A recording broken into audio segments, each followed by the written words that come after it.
जय हिंद दोस्तों। Exam date में आप सभी का स्वागत है। दोस्तों आज हम आपके लिए लेके आए हैं सामान्य ज्ञान के बहुत ही महत्वपूर्ण क्वेश्चन। तो देखिए जो आज का पहला क्वेश्चन है हमारा, आज का पहला क्वेश्चन देखिए हमारा, संत कबीर के उपदेश किन ग्रंथों में मिलते हैं। जो कबीर दास जी थे उनके उपदेश किन ग्रंथों में मिलते हैं। बीजक में, गुरु ग्रंथ साहब, सूरसागर या फिर अमृतवाणी, किस में मिलते हैं। बीजक में। किस में मिलते हैं। बीजक में। इनकी और भी कई कविताएं थी जिनको क्या बोलते हैं। एक तो थी इनकी साखी, क्या थी, साखी सबद, साखी सबद। और एक और थी इनकी रमैनी। कौन थी। रमैनी। साखी सबद रमैनी। सबसे महत्वपूर्ण क्या है, बीजक। बीजक में क्या मिलते हैं, संत कबीर के द्वारा गाए गए दोहे। अगला क्वेश्चन देखिए,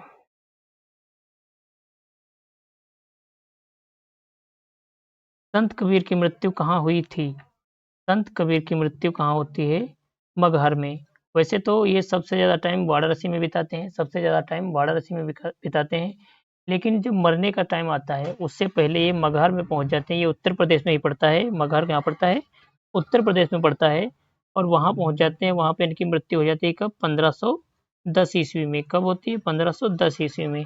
मगहर में माना जाता था कि मतलब कि वहाँ जाओगे, मर जाओगे तो वहाँ मगहर में आपको नरक मिलेगा। लेकिन ऐसा कुछ भी नहीं। इसी भ्रम को दूर करने के लिए संत कबीर मगहर में जाके अपने प्राण त्यागे थे। अगला क्वेश्चन देखिए,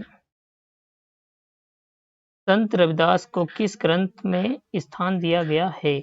संत रविदास से इनको गुरु ग्रंथ साहब जो है, गुरु ग्रंथ साहब में इनकी लगभग 30 कविताओं से अधिक, मतलब 30 भजन, लगभग 30 भजन शामिल किए गए हैं। किसमें, गुरु ग्रंथ साहिब में। तो ऑप्शन सी आपका करेक्ट आंसर हो जाएगा। अगला क्वेश्चन देखिए, सूरदास ने इनमें से कौन सा ग्रंथ नहीं लिखा है। सूरदास ने इनमें से कौन सा ग्रंथ नहीं लिखा है। तो सूरदास के ग्रंथ कौन थे, सूरसागर, सूरसरावली, साहित्य लहरी। तो सूरसागर भी है, साहित्य लहरी भी है, सूरसरावली भी है। लेकिन जो आपका विकल्प दिया है सूरदास रत्नाकर, यही नहीं। तो ऑप्शन आपका यही से हो जाएगा, क्योंकि हमसे क्या पूछा है, ग्रंथ शामिल नहीं है। तो सूरदास रत्नाकर, ऑप्शन बी आपका करेक्ट आंसर हो जाएगा। ऑप्शन बी आपका करेक्ट आंसर हो जाएगा। अगला क्वेश्चन देखिए, गुरु नानक देव का जन्म कहाँ और कब हुआ था। गुरु नानक देव का जन्म कब और कहाँ हुआ था। तो गुरु नानक देव का जन्म कब होता है, तलवंडी में होता है 1469 में। तलवंडी में 1469 में कब, 15 अप्रैल को। 15 अप्रैल को, 15 अप्रैल 1469 को तलवंडी, जो कि वर्तमान पाकिस्तान में पड़ता है। वर्तमान कहाँ पड़ता है, वर्तमान पाकिस्तान में पड़ता है। लेकिन जब जन्म हुआ था उस समय तो ये हमारा इंडिया ही था, हमारा भारत ही था। अगला क्वेश्चन देखिए,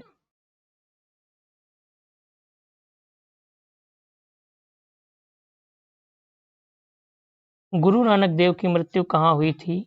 गुरु नानक देव की मृत्यु होती है करतारपुर। कहाँ होती है, करतारपुर। ये आपका कहाँ पड़ता है, ये पड़ता है इंडिया पाकिस्तान के बॉर्डर पे। कहाँ पड़ता है, इंडिया पाकिस्तान के बॉर्डर पे करतारपुर। अगला क्वेश्चन देखिए, करतारपुर जाने के लिए 1 दिन का वीजा मिल जाता है। अगला क्वेश्चन देखिए, गुरु नानक देव द्वारा कौन सी व्यवस्था प्रारंभ की गई। गुरु नानक देव के द्वारा व्यवस्था प्रारंभ की गई थी लंगर व्यवस्था। कौन सी, लंगर व्यवस्था। लेकिन ये सुचारू रूप से नहीं जारी रख पाए थे, सुचारू रूप से, क्योंकि धन की कमी थी। इसीलिए सुचारू रूप से दूसरे गुरु जो आपके आते हैं, दूसरे गुरु अंगद देव, क्या नाम था उनका, अंगद देव, वो सुचारू रूप से चालू करते हैं। अगला क्वेश्चन देखिए,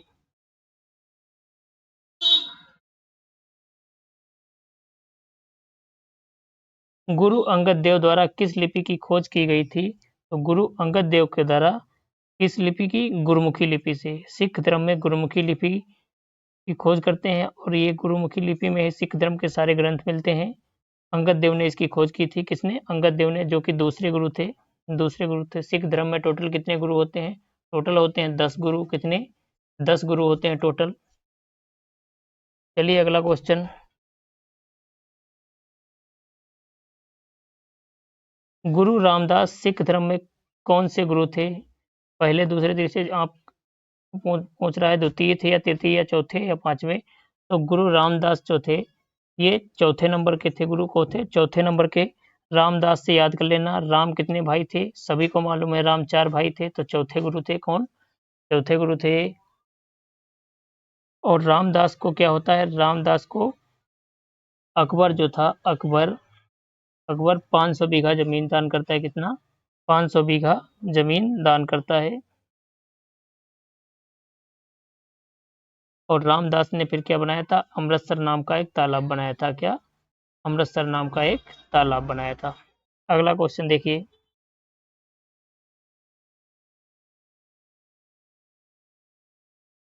निम्नलिखित देशों में से कौन सा देश की राजधानी भूमध्य रेखा पर अवस्थित है? हमसे पूछ रहा है, नीचे देखो देश लिखे हुए हैं और फिर इधर राजधानी लिखी हुई है। इनमें से कौन सा देश की राजधानी कौन सी रेखा पड़ती है? भूमध्य रेखा पे पड़ती है। तो वो पड़ती है आपकी इक्वाडोर की राजधानी क्यूटो जो है, ये भूमध्य रेखा पे पड़ती है। असल में जो इक्वाडोर नाम है, इक्वाडोर नाम ही पड़ा है इस देश का भूमध्य रेखा के नाम पे, जिसको इक्वेटर बोलते हैं। क्या बोलते हैं? इक्वेटर बोलते हैं। अगला क्वेश्चन देखिए। कोटोपेक्सी ज्वालामुखी एक सक्रिय ज्वालामुखी है जो पाया जाता है। कोटोपेक्सी ज्वालामुखी कैसा ज्वालामुखी है? एक सक्रिय ज्वालामुखी है। जो कहाँ पाया जाता है ये हमसे पूछ रहा है। तो ये पाया जाता है आपका दक्षिणी अमेरिका में। कहाँ पाया जाता है? दक्षिणी अमेरिका में। और दक्षिणी अमेरिका में किस देश की बात करें तो देश कौन था वो? आपका इक्वाडोर में। कहाँ? इक्वाडोर में। इक्वाडोर में। और सक्रिय ज्वालामुखी की में बात करें तो ये सबसे ऊंचा ज्वालामुखी है। कैसा है? ऊंचा ज्वालामुखी, मतलब सबसे ऊंचाई पे है सक्रिय ज्वालामुखी आपका कौन सा? कोटोपेक्सी। अगला क्वेश्चन देखिए। डार्विन फिंच सिद्धांत किसने दिया था? डार्विन फिंच का सिद्धांत जो है ये संबंधित है आपका पक्षियों से। पक्षियों से संबंधित है। किससे संबंधित है? पक्षियों से संबंधित है। और इसको दिया किसने था? दिया था इसको चार्ल्स डार्विन ने। चार्ल्स डार्विन ने इन्होंने पक्षियों की आवाज़ के बारे में खोज किया था, आवाज़ को बहुत गहन अध्ययन किया था और उन्होंने एक पुस्तक लिखी, फिर प्राकृतिक चयन का सिद्धांत दिया। प्राकृतिक चयन का सिद्धांत दिया तो जो पक्षियों का संबंध रहता है किससे रहता है? डार्विन फिंच के सिद्धांत से। अगला क्वेश्चन देखिए। वह एकमात्र देश जिसका नाम एक खोजकर्ता के नाम पर पड़ा है। एकमात्र ऐसा देश है जिसका नाम उसके खोजकर्ता के नाम पर पड़ा है, तो वो देश कौन सा है? कोलंबिया। कोलंबिया की खोज किसने किया था? कोलंबस ने। किसने किया था? कोलंबस ने। तो कोलंबस के नाम पे इसका नाम क्या पड़ा है? कोलंबिया। अगला क्वेश्चन देखिए।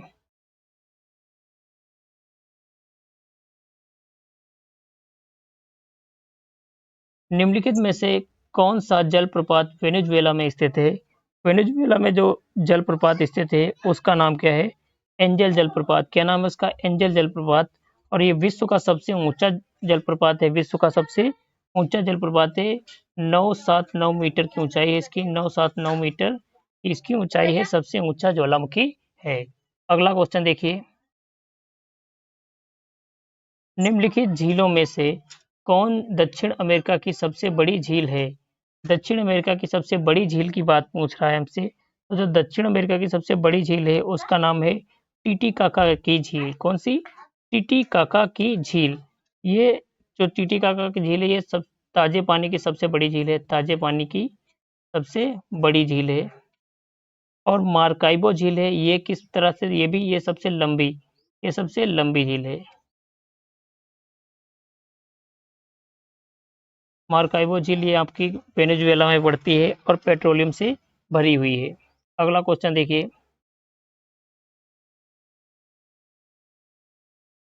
ओपेक का मुख्यालय कहाँ स्थित है? ओपेक का जो मुख्यालय है ये कहाँ स्थित है? वियना में। कहाँ? वियना में। वियना आपका कहाँ पड़ता है? वियना पड़ता है ऑस्ट्रिया में। ऑस्ट्रिया एक देश है। ऑस्ट्रिया यूरोपीय देश है एक। वहाँ की राजधानी वियना। वियना में क्या है? ओपेक का मुख्यालय। ओपेक क्या होता है? ओपेक का फुल फॉर्म होता है organisation of the petroleum exporting country, यानी कि पेट्रोल को एक्सपोर्ट करने वाली जो कंट्री हैं उन्होंने एक संगठन बनाया जिसका नाम ओपेक रखा। उसका मुख्यालय वियना में है। अगला क्वेश्चन। अगला क्वेश्चन देखिए। संसार का सबसे सूखा शहर कौन सा है? सबसे सूखा शहर की बात करेंगे तो वो है अरिका। यानी कि यहाँ सबसे कम बारिश होती है, जिसका कारण क्या है, जिसका ये चिली देश में पड़ता है। चिली का ही एक शहर है, चिली का एक शहर है, और यहाँ वर्ष भर में वर्षा होती ना के बराबर वर्षा होती है, इसीलिए सबसे सूखा प्रदेश, सूखा राज्य या सूखा शहर बोलते हैं। अगला क्वेश्चन देखिए, मैगलन जल संधि अलग करती है। जो मैगलन जल संधि ये किस किस को अलग करती है, तो मैगलन जल संधि ये अलग करती है किसको, टेरा डेल फ्लूगो और दक्षिणी अमेरिका को, टेरा डेल फ्लूगो और दक्षिणी अमेरिका को। मैगलन जल संधि जो आपकी है ये चिली और अर्जेंटीना जो पड़ता है सबसे निचला भाग, चिली अर्जेंटीना इसका निचला भाग यहाँ पे रहता है, जो यहीं पे पड़ती है आपकी मैगलन जल संधि। कहाँ पड़ती है मैगलन जल संधि, नीचे क्या रहता है अंटार्कटिका का क्षेत्र जो रहता है वो रहता है नीचे, अंटार्कटिका का ड्रेक पास बोलते हैं यहाँ पे। तो अगला क्वेश्चन देखिए आप,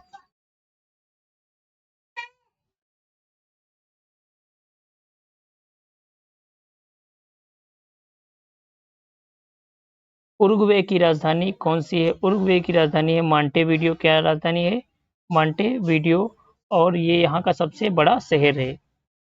अगला क्वेश्चन देखिए, शामली किस क्षेत्र से जुड़ा हुआ है, शामली एक शहर का नाम है, शामली जो कि मेरठ के पास पड़ता है, ये हरित क्रांति का केंद्र था, हरित क्रांति का केंद्र था। बात करेंगे हरित क्रांति की तो 1966 में हमारे देश में आती है।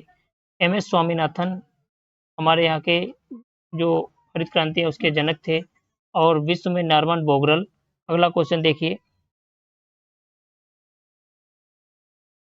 10 मई 1857 की क्रांति किस स्थान से प्रारंभ हुई थी, तो 10 मई 1857 की जो क्रांति होती है ये होती है मेरठ से शुरुआत होती है इसकी। कहाँ से, मेरठ की शुरुआत होती है, प्रथम स्वतंत्रता संग्राम भी इसको बोलते हैं।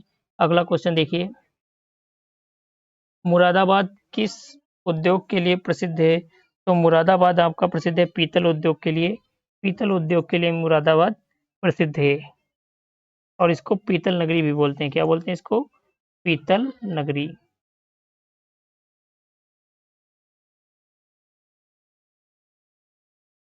अगला क्वेश्चन देखिए,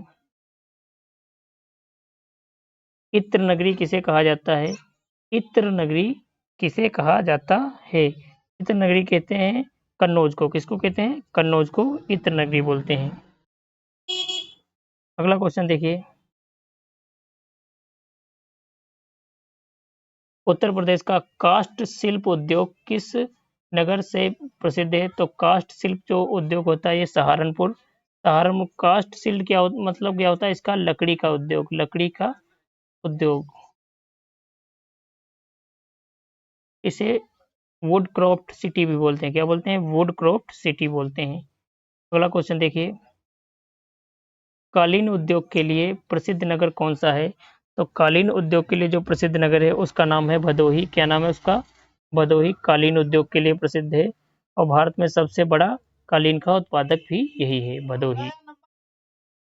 अगला क्वेश्चन देखिए, केंद्रीय कांच संस्थान कहाँ स्थित है, केंद्रीय कांच संस्थान आपका फिरोजाबाद में स्थित है। कहाँ, फिरोजाबाद ऑप्शन बी पे दिया हुआ है, और इसे कांच नगरी भी बोलते हैं। क्या बोलते हैं इसको, कांच की नगरी या फिर कांच नगरी भी इसको बोलते हैं, चूड़ी के लिए प्रसिद्ध है। अगला क्वेश्चन देखिए,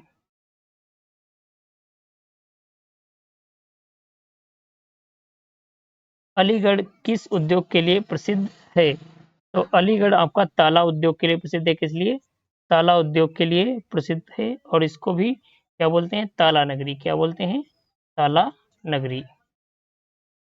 तो आज के सवाल आपके यूपी से स्पेशल क्वेश्चन है, ये पूछ लेते हैं, कई बार क्वेश्चन आए हुए हैं, ऐसा नहीं कि मतलब अपने मन से सब लिख लाया हूँ, ये सब बढ़िया बढ़िया क्वेश्चन आए हुए हैं, और भविष्य में भी पूछे जा सकते हैं, क्योंकि आप यूपी से रिलेटेड हमारा यूपी ट्रिपल एस सी का चल रहा है, यूपी ट्रिपल एस सी पेट के लिए, तो उसमें एक क्वेश्चन आने की संभावना है। अगला क्वेश्चन जो देखिए क्या है,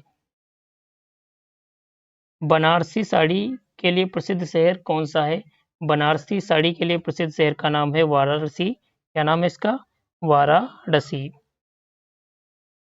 तो यहाँ रेशमी धागों की साड़ियाँ बनाई जाती हैं, इसीलिए विश्व प्रसिद्ध है। अगला क्वेश्चन देखिए आप, धातु शिल्प के लिए कौन सा स्थान प्रसिद्ध है, धातु शिल्प के लिए वाराणसी, कौन सी, वाराणसी। अगला क्वेश्चन देखिए,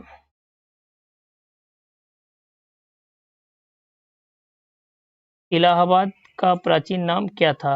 इलाहाबाद का प्राचीन नाम प्रयाग था और वर्तमान में इसका नाम क्या हो गया है? प्रयागराज। प्रयागराज। अगला क्वेश्चन देखिए।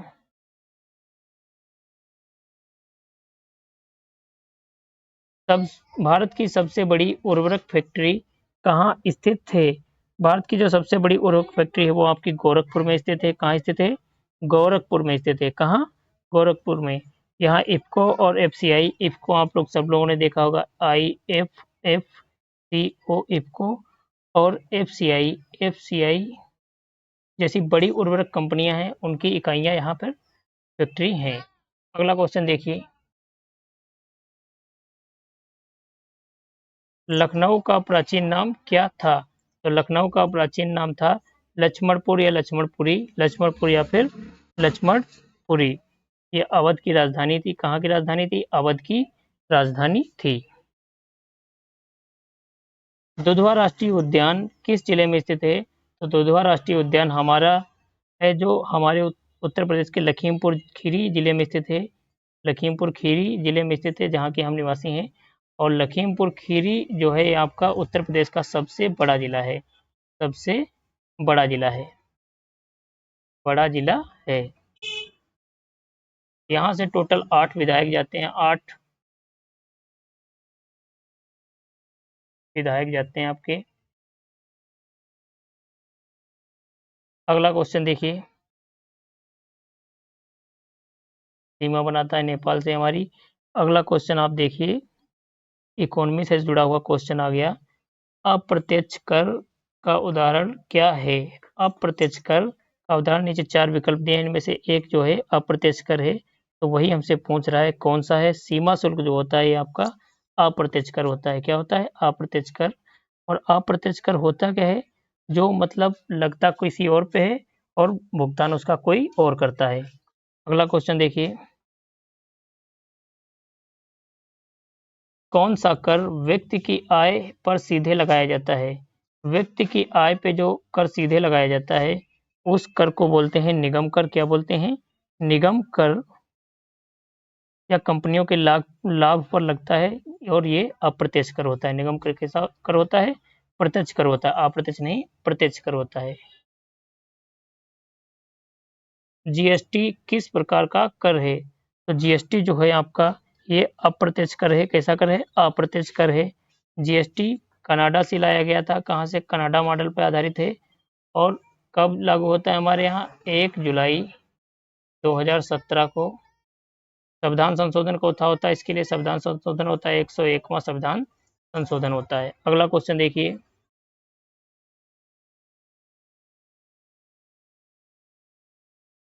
जीएसटी कब लागू हुआ? भारत में जीएसटी कब लागू हुआ? अभी हमने आपको बताया कब लागू होता है, 1 जुलाई 2017 को। अगला क्वेश्चन देखिए। कराधान का सिद्धांत किसने दिया था?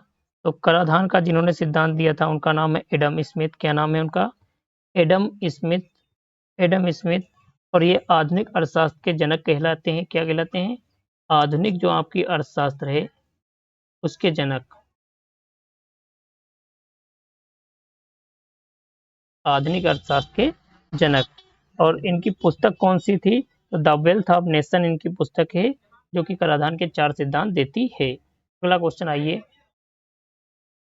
वैल्यू एडेड टैक्स, जिसको हम शॉर्टकट में वैट बोलते हैं, भारत में सबसे पहले किस राज्य में लागू किया गया था? तो भारत में सबसे पहले ये हरियाणा राज्य में लागू होता है 2005 में। कब? 2005 में। और उत्तर प्रदेश में ये सबसे लास्ट में लागू होता है, सबसे अंत में लागू होता है। कहाँ? उत्तर प्रदेश में। और वैट को वर्तमान में समाप्त कर दिया गया है, इसकी जगह पे ही जीएसटी लाया गया है। 40 नंबर क्वेश्चन देखिए। निम्नलिखित में से कौन सा कर प्रत्यक्ष कर है? तो प्रत्यक्ष कर की बात करें तो इसमें से जो आयकर है ये आपका प्रत्यक्ष कर है, जिसे चुकाने वाला व्यक्ति खुद ही देता है, जिसे इनकम टैक्स। अगला क्वेश्चन आप आइए। भारत के संविधान में राज्यपाल के पद का प्रावधान किस अनुच्छेद में है? राज्यपाल के पद की चर्चा पूछ रहा है, भारत के संविधान में कहाँ पे है? तो इनकी चर्चा कहाँ पे है? अनुच्छेद 153 में। कहाँ पे है? अनुच्छेद 153 में। ऑप्शन ए पे ही दिया है। और अनुच्छेद 153, प्रत्येक राज्य में एक राज्यपाल होगा और एक राज्यपाल एक या दो राज्यों का भी राज्यपाल रह सकता है। अगला क्वेश्चन देखिए,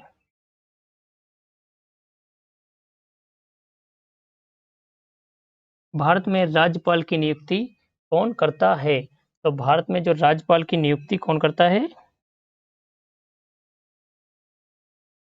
राष्ट्रपति जी। राष्ट्रपति जी कौन करते हैं? राष्ट्रपति। ऑप्शन सी आपका करेक्ट आंसर है। अगला क्वेश्चन, ये कहाँ से आता है? 155 में बोला गया है राष्ट्रपति की नियुक्ति कौन, राष्ट्रपति नियुक्त करेगा किसको? राज्यपाल को। अगला क्वेश्चन आइए, राज्यपाल को शपथ कौन दिलाता है? तो राज्यपाल को शपथ दिलाते हैं उच्च न्यायालय के मुख्य न्यायाधीश। उच्च न्यायालय के मुख्य न्यायाधीश। ये बात कहाँ बोली गई है? अनुच्छेद 159 में। 159 में। कभी कभी पूछ लेता है अनुच्छेद भी कि किस अनुच्छेद में किसकी चर्चा है। अगला क्वेश्चन देखिए, राज्यपाल की कार्यपालिका शक्तियों में कौन सा कार्य सम्मिलित नहीं है?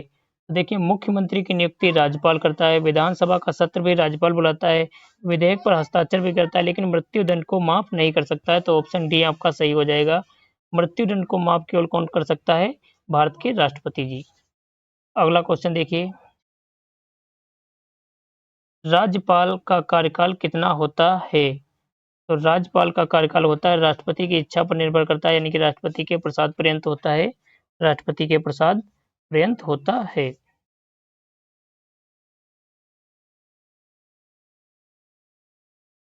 अगला क्वेश्चन, जब कोई विधेयक राज्यपाल द्वारा रोका जाता है और राष्ट्रपति को भेजा जाता है तो इसे क्या कहते हैं? तब इसको कहते हैं संरक्षित विधेयक। कौन सा संरक्षित विधेयक? बहुत इंपॉर्टेंट क्वेश्चन है। इस बात को हम बोल के आ रहे हैं। ये क्वेश्चन आपको किसी ना किसी एग्जाम में इस वर्ष देखने को मिल ही जाएगा कि ऐसा विधेयक जो राज्यपाल द्वारा रोका जाता है, राष्ट्रपति को भेजा जाता है, इसको क्या कहते हैं? इससे संबंधित एक क्वेश्चन आपको किसी ना किसी एग्जाम में आ ही जाएगा। अगला क्वेश्चन देखिए,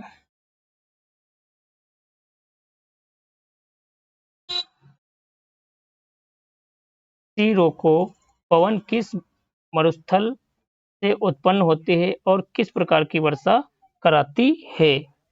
जो आपकी सिरिको पवन है, ये कहाँ से चलती है? तो ये चलती है आपकी सहारा मरुस्थल में। सहारा मरुस्थल ऑप्शन बी पे दिया है। और लाल वर्षा कराती है, भूमध्य सागर से जल लेती है और लाल वर्षा कराती है, जिसमें बालू रहती है, बालू मिली हुई रहती है, लाल वर्षा कराती है। फिर लू नामक गर्म एवं शुष्क पवन भारत के किस क्षेत्र में चलती है? तो भारत के उत्तरी भारत में चलती है, उत्तर भारत में चलती है। किस भारत में? उत्तर भारत में चलती है और पाकिस्तान में भी पाई जाती है। सिमूम किस क्षेत्र में चलने वाली गर्म पवन है? तो सिमूम जो हवा है, ये आपकी अरब प्रायद्वीप में चलती है। किस में चलती है? अरब प्रायद्वीप में चलती है और अत्यधिक गर्म और सूखी पवन है। अगला क्वेश्चन देखिए, पेम्पोरो किस देश में पाई जाने वाली सबसे ठंडी स्थानीय पवन है? पेम्पोरो। पेम्पोरो पवन है जो कि ठंडी पवन है, और ये किस देश में पाई जाती है? तो ये पाई जाती है आपकी अर्जेंटीना और उरुग्वे में। अर्जेंटीना और उरुग्वे में। अब आगे यहाँ से देखिए, विज्ञान से रिलेटेड क्वेश्चन आपके, बल का एसआई मात्रक क्या है? तो बल का जो एसआई मात्रक होता है वो क्या होता है? न्यूटन। क्या होता है? न्यूटन। और बल बराबर क्या होता है? बल बराबर होता है द्रव्यमान गुणे त्वरण। गुणे त्वरण बराबर केजी मीटर प्रति सेकेंड। केजी मीटर प्रति सेकेंड। अगला क्वेश्चन देखिए,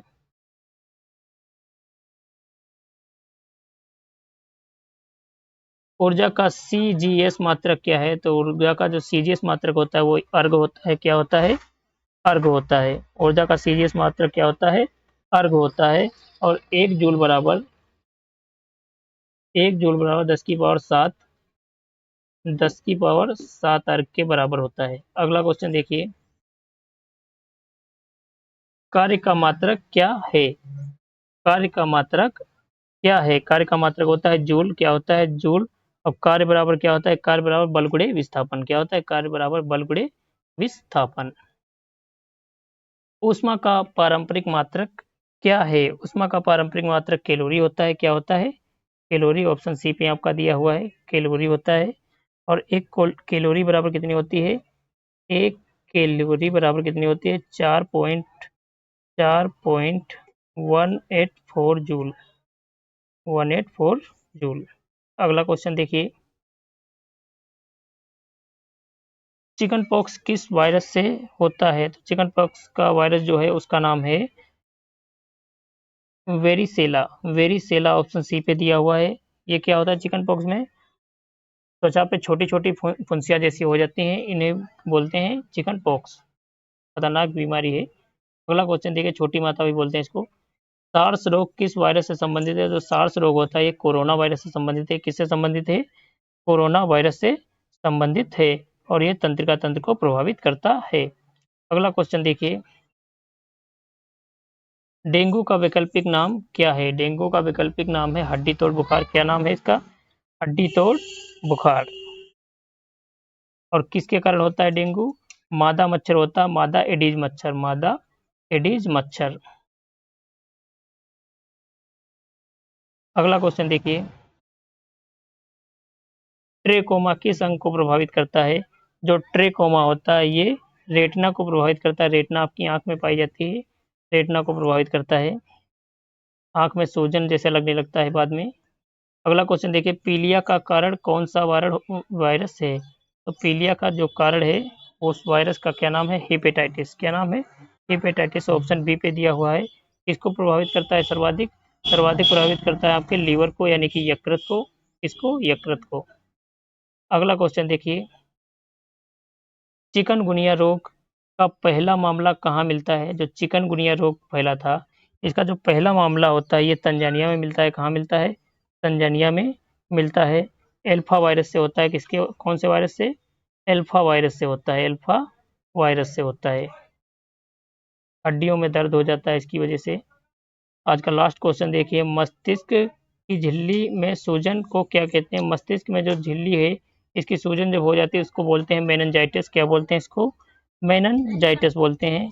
इसमें मस्तिष्क का आवरण प्रभावित होता है। मस्तिष्क का जो आवरण होता है वो प्रभावित होता है। तो दोस्तों, आज के सवाल यहीं पे सवाल खत्म होते हैं।